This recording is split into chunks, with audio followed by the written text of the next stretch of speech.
talking about Sabu, and you had a relationship with him, and I remember seeing you guys. I think it was '07 in New Jersey wrestling at PWS. I know you've had a history with him through the years. Can you talk about that? Well, he was the first big name wrestler I wrestled more than once. We had like a program, If I had to pick besides Black Bart, what two guys I learned the most from as far as wrestling, made me a better wrestler, it would be Sabu and Jim Cornette.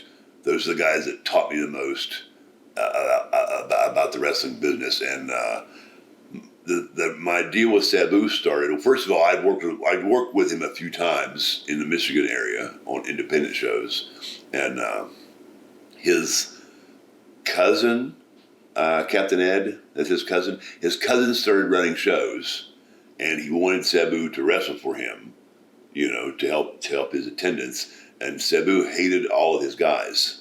He did not want to wrestle with any. His family put pressure on him to wrestle for him, so he agreed to do it. But he wouldn't wrestle none of his guys. So I would wrestle him every show, like every single show, because he refused. He said his cousin's guys were terrible, and so he would pay for me to drive, all the way up to Michigan. I'd drive every show was me versus him. Every show was me versus him. Then in the course of that, you get to, you don't have to keep your ears open, and you see how he talks to people and how he handles things. And as far as I learned a lot from that guy. I really did. What were some of the things that stick out to you that you've taken along through your career just by being around him and learning from him? And maybe were you around his uncle, the original Sheik, too, at that time, or was he out of the? I think Sabu is one of the best sellers of all time.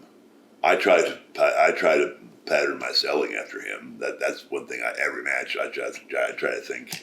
It was really funny with that movie, The Wrestler. I had a dialogue scene that was actually improv, because the way when they did that movie, the match I had with the Ram, it took 3 days to film. So getting thrown out of the ring doesn't necessarily hurt, but getting thrown out of the ring 8 or 9 times in a row, you start to get banged up when you do the same thing 8 or 9 times in a row.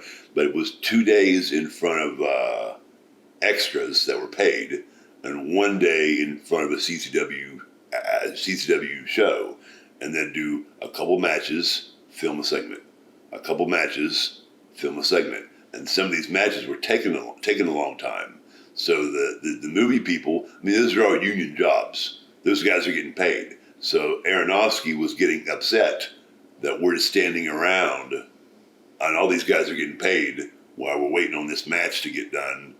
So, hey, can you guys, we gotta film something. Can you guys stand here and act like you're talking over the match? I said, talking over a match. I could probably pull that off. But how I talk to the Ram in the movie is how I talk to Sabu in real life. Like the words I use, and I just pretend I was talking to him. I pretend when I'm talking to the Ram, and that was all improv shit. They just added to film something because they were freaking out. But that's how I talked to him. Was how I talked to the Ram in the movie. I just pretended he was Sabu. So you patterned the selling off of him, and then the backstage conversation in the movie even was kind of an ode to him. No, I was really lucky. I was very fortunate to spend the time I did with him. I can't remember what his cousin paid me the first time.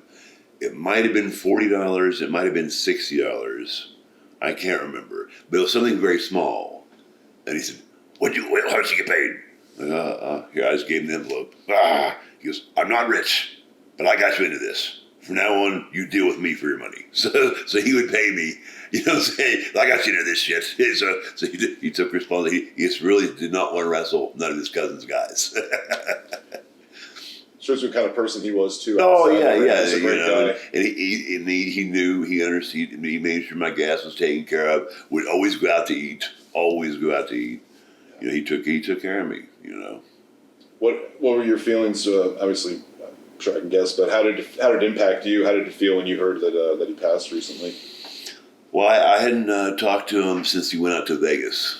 So it'd been a couple of years. I knew he had a new girlfriend. So that's always a good thing, But I had talked to him in a couple of years prior to that.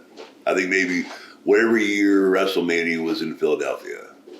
Oh yeah. Like I saw him for that. Yeah. But that was the last time I saw him, so it had been a while. You just gotta steer me in the right direction. The stuff you want to hear is in here. Yeah. We just you gotta poke and prod me, and you know. We're gonna get it out. Oh, I'm willing. I have numerous drinks remaining, none of which are IPAs. Yeah. And that was boy, oh boy, what a bunch of IPAs. Yeah, you got into the house this weekend and it was fridge full of IPAs. And so we got cases and cases and cases of beer. I'm like, all right, man, I love beer. You know, and it was, every single beer there was nothing to drink in this house but goddamn IPAs. Nothing. It's horrible. It's horrible.